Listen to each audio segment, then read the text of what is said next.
Halo, pevilor para pecinta film horor. Gimana kabar kalian hari ini? Mimin harap kabar kalian semua baik-baik saja. Kali ini Fang Movie akan membawakan sebuah alur cerita film yang berjudul Jaga Pocong. Sumpah dah, film ini menurut Mimin benar-benar film yang sangat menegangkan untuk kita ulas secara bersama-sama. Karena di film ini menceritakan tentang seorang wanita yang diminta untuk menjaga pocong sendirian. Namun saat peristiwa itu terjadi, sang wanita benar-benar mengalami hal-hal yang sangat mengerikan yang tidak bisa kita bayangkan. Langsung sajalah cus, kita ke alur cerita film saja biar lebih seru. Tanpa di awal banyak cang cincong, kita gaskan aja. Sebelumnya jangan lupa subscribe-nya channel Fang Movie agar channel ini bisa berkembang dan bisa menghibur teman-teman pevilor para pecinta film horor sekalian. Selamat menikmati dan enjoy. Awal adegan film berlatar di sebuah rumah sakit. Terlihat seorang suster yang bernama Mila yang sedang merawat seorang bocah yang terkena kanker yang benar-benar sangat parah. Mila yang mengetahui hal itu langsung menolong bocah itu dengan pertolongan pertama.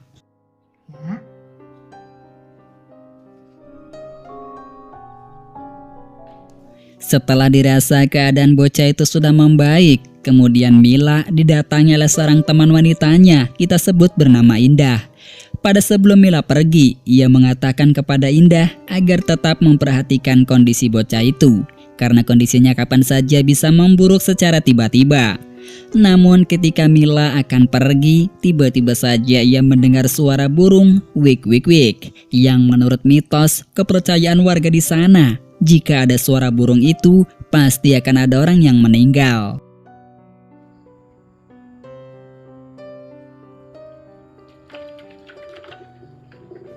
Dan benar saja dugaan dari Mila dan Indah. Pasalnya ketika Mila akan pulang ke rumahnya, tiba-tiba saja ia melihat semua rekannya berkumpul di kamar perawatan milik bocah yang terkena kanker. Ternyata bocah itu sudah meninggal dunia karena tak kuat menahan rasa sakit yang ia alami. Saat ketika Mila dan suster lainnya sedang berduka, Mila disuruh oleh seorang dokter yang menyuruh Mila untuk lembur dan pergi ke sebuah desa terpencil untuk melihat seorang nenek-nenek yang sedang sakit.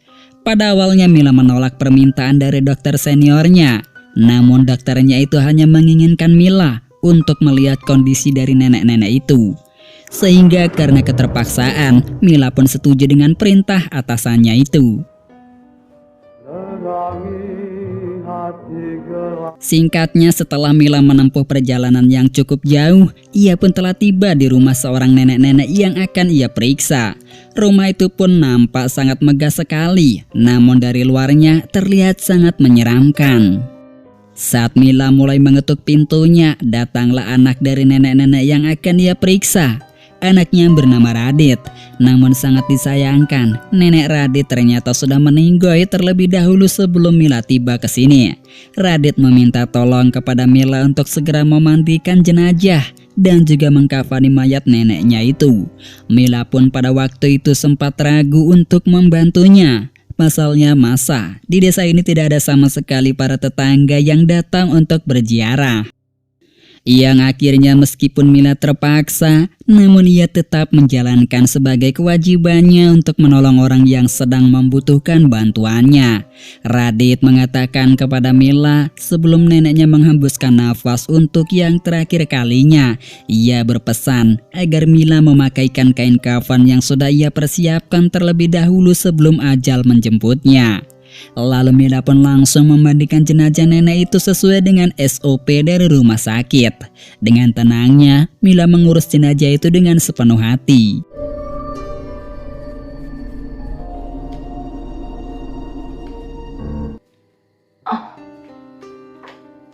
Hingga tak lama itu, proses pengurusan jenazah pun telah selesai. Mila pun yang terlihat kelelahan, langsung memutuskan untuk segera pergi dari rumah ini. Namun ia lupa jika tasnya masih ada di dalam kamar nenek yang udah meninggoy. Kemudian ia langsung pergi mengambilnya.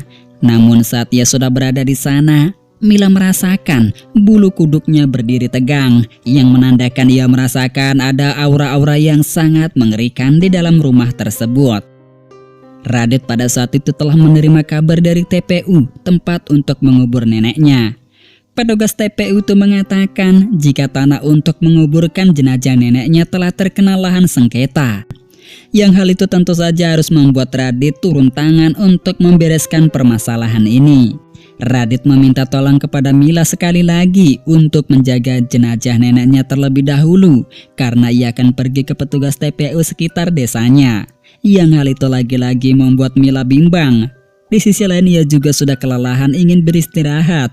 Namun karena ia tak tega dengan Radit, yang akhirnya ia pun terpaksa harus menunggu kepulangan Radit untuk mengurus tempat untuk dikuburkan untuk neneknya.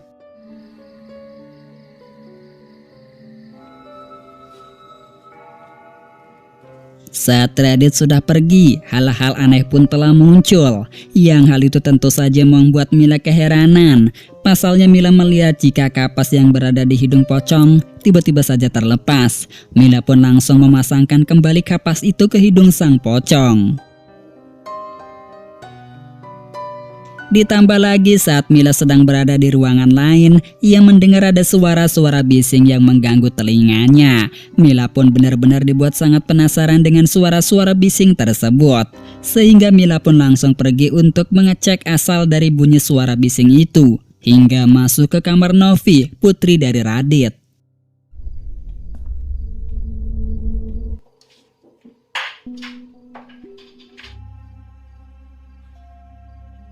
Namun setelah sampai di kamar Novi, ia tak mendengar suara bunyi kegaduhan apapun. Yang hal itu jelas saja membuat Mila dibuat ketakutan. Ia hanya melihat Novi dengan kakinya yang terlihat mengalami cedera. Mila berusaha untuk bisa akrab dengan Novi untuk mengajaknya ikut menjaga mayat neneknya. Akan tetapi Novi pun tak menggubris perkataan dari Mila dan langsung pergi ke kamarnya tanpa sepatah kata apapun. Mila lalu mendengar ada suara orang yang membuka pintu. Ia mengira jika Radit sudah pulang dari tempat TPU. Akan tetapi justru ia malah mendengar suara musik jadul yang terdengar sangat menyeramkan yang tiba-tiba saja menyala dengan sendirinya. Padahal di sana tidak ada orang satupun kecuali dia dan juga Novi. Ditambah lagi Mila melihat ke arah mayat sang nenek yang tiba-tiba saja kain pocongnya telah terbuka dengan sendirinya. Mila yang melihatnya merasa cukup aneh, pasalnya siapa orang yang iseng membuka tali pocong itu. Rasa-rasanya sangat tidak mungkin sekali karena yang ada di rumah ini hanyalah dia dan juga Novi. Tidak ada orang sama sekali selain mereka.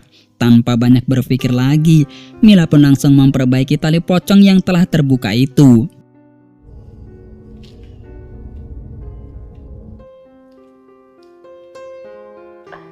Setelah ia membereskannya, tiba-tiba saja ia mendengar teriakan Novi yang sangat terdengar histeris. Mila yang mendengar teriakan itu dari kamar Novi memutuskan untuk segera bergegas melihat keadaan Novi, apa yang sebenarnya telah terjadi. Sesampainya di sana, Mila melihat Novi yang sedang bersembunyi di kolong tempat tidurnya karena ketakutan saat ia melihat sesuatu di dalam lemari. Mila pun langsung membuka lemari itu jika ada sesuatu lagi yang mengganggu Novi. Namun setelah dibuka, ternyata tidak terjadi hal aneh apa. Lalu yang memperlihatkan Mila yang sedang mengambil air minum karena kehausan. Lagi-lagi saat itu Mila mendengar suara aneh kembali. Bunyinya seperti ada orang loncat-loncat di lantai. Yang hal itu tentu saja membuat Mila lagi-lagi ketakutan dan merasakan hawa keberadaan sesosok pocong. Tanpa Mila sadari, di luar yang memperlihatkan sesosok pocong yang sedang berdiri tepatnya di sampingnya dengan samar-samar.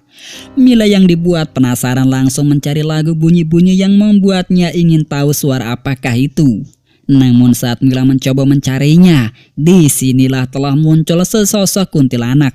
Maksudnya sesosok pocong yang sangat menyeramkan yang ingin mengganggu keberadaan Mila.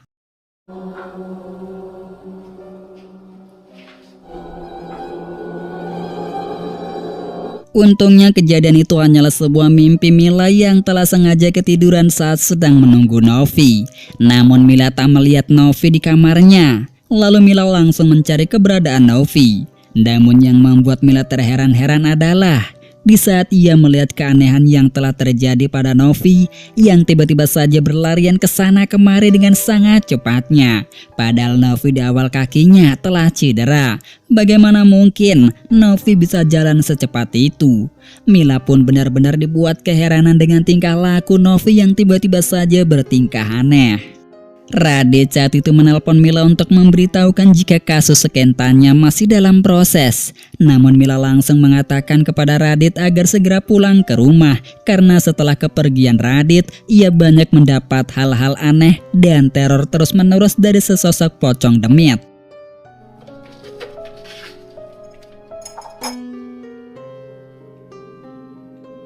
Novi pun langsung tergeletak lemas kembali karena asmanya mulai kambuh.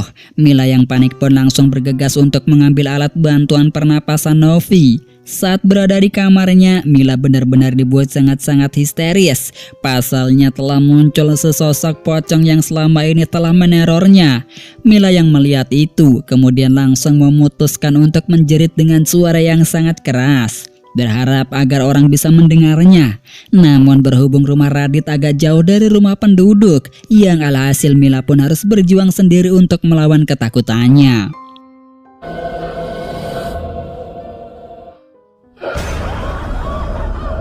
Waktu Mila sedang berlarian sedang ketakutan, ia malah melihat jika nenek itu tak ada di tempatnya. Mila kemudian berspekulasi jika si nenek tua itu sudah menjadi pocong. Yang alhasil, ia langsung membawa Novi untuk segera pergi bersamanya menggunakan mobilnya. Namun sangat disayangkan ternyata mobil Mila pun mengalami kerusakan. Yang alhasil, pocong itu pun langsung mengambil Novi agar Mila tidak pergi. Mila pun yang melihat itu terpaksa ia harus kembali lagi untuk menyelamatkan Novi dari si demit pocong.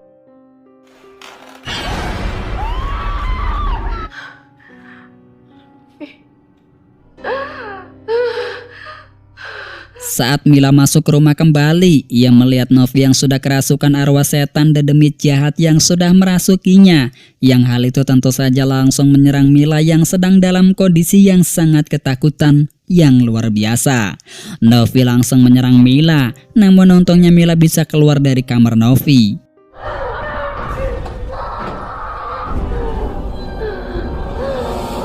Saat setelah Novi sudah cukup tenang, ia kembali lagi ke kamarnya untuk melihat keadaan Novi. Namun alangkah terkejutnya, tiba-tiba saja gulungan kain kafan yang berasal dari lemari telah terlempar tepat di hadapan Mila. Yang hal itu jelas saja membuat Mila sangat ketakutan.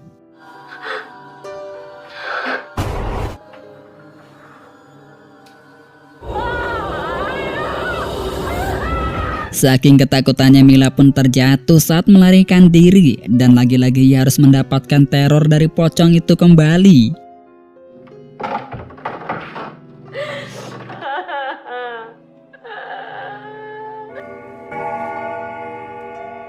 Mila lalu melihat sebuah pintu kamarnya, tiba-tiba saja telah terbuka. Mila pun tak sengaja melihat ada beberapa sebuah foto. Namun alangkah yang lebih terkejutnya lagi saat ia tahu ternyata kedatangan Mila ke rumah ini sudah direncanakan oleh semua anggota keluarga Radit, termasuk dari dokter seniornya yang telah tega ingin melenyapkannya.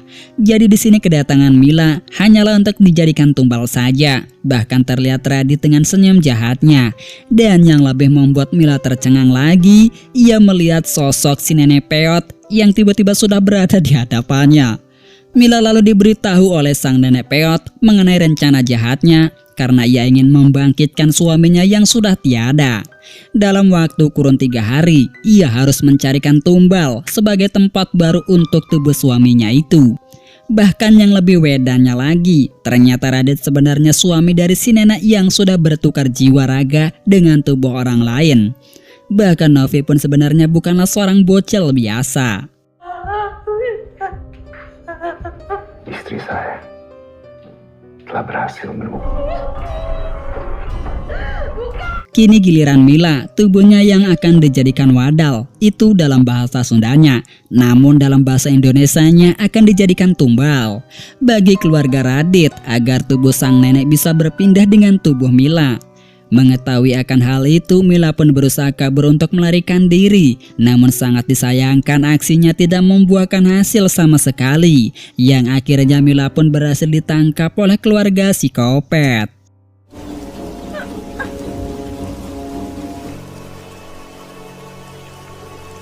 Terlihat pada saat Radit dan Novi sedang menjalankan ritualnya, Mila dan tubuh si nenek peot sudah bersanding. Hingga singkatnya pemindahan wadah tubuh baru si nenek tua sudah berpindah posisi dengan tubuh Mila.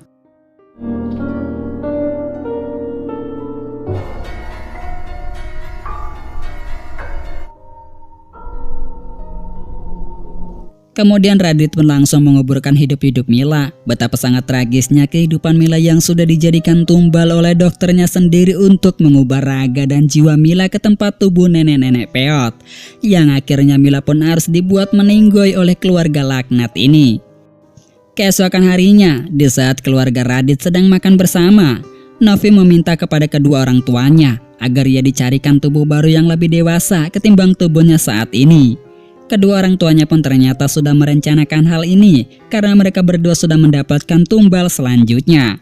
Dan yang paling mencengangkan adalah tumbal berikutnya tak lain adalah Indah, teman dari Mila di rumah sakit saat bekerja. Namun sangat disayangkan, film yang berjudul Jaga Pocong pun telah berakhir hanya sampai di sini saja. Akankah nasib Indah akan sama dengan nasib yang telah dialami oleh Mila? Kita tunggu saja ya film berikutnya. Semoga ada sequel kelanjutan dari Jaga Pocong berikutnya. Sebelumnya makasih kepada teman-teman yang udah hadir di channel Fang Movie. Terus dukungnya dengan cara tekan tombol like, komen, dan subscribe-nya. Serta share ke teman-teman kalian agar Mimin semangat untuk menghibur kalian kembali. Dan sampai jumpa di alur film selanjutnya. Bye-bye.